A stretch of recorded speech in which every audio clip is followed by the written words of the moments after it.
cet appel? Ok, déjà, je me rescindais un peu ce que vous venez de dire. Oui. Parce que My Up, C'est différent. One Still, c'est mon entreprise de la photographie. Et puis Off and Food, bon, il fait partie de moi. Oui. Donc, tout ça. Oui, donc tout ça, bon, je suis dedans. Oui, je suis dedans. Mais si, comme vous venez de le dire, un homme politique venait de me consulter pour que je sois son photographe, pourquoi ne pas refuser? Parce que ce que nous faisons là, nous ne faisons pas pour une catégorie de personnes. Nous le faisons pour tout le monde. Nous faisons des photos pour de particuliers, pour des entreprises et pour toute autre personne. Donc je suis libre de travailler avec tout le monde, toutes ces personnes qui vont me contacter pour couvrir les événements ou être l'attaché de presse ou quoi. Donc je suis dispo. Merci beaucoup.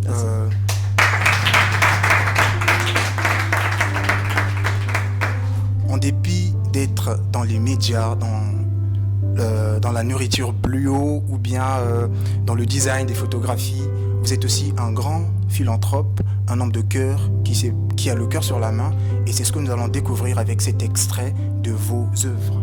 Suivons cet extrait, s'il vous plaît.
avec vous cet extrait qui est quand même assez émouvant. Je vois que beaucoup de jeunes se lancent dans l'entrepreneuriat, mais n'ont pas toujours cette pensée à la philanthropie ou au sens du partage.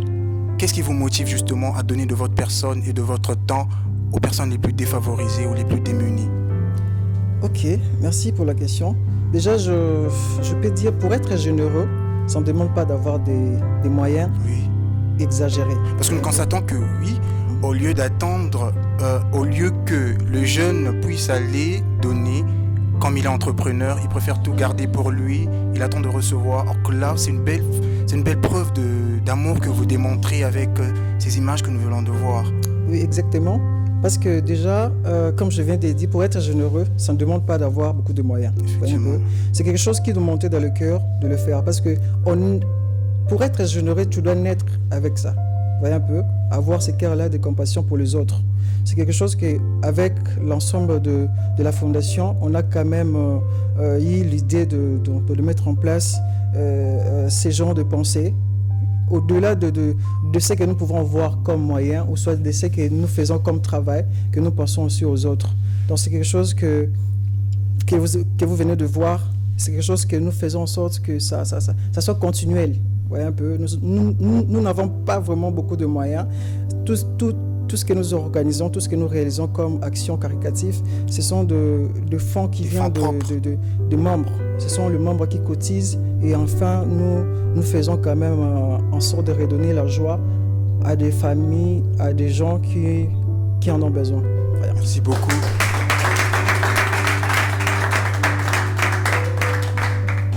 Moi, j'aimerais quand même dire un mot personnellement.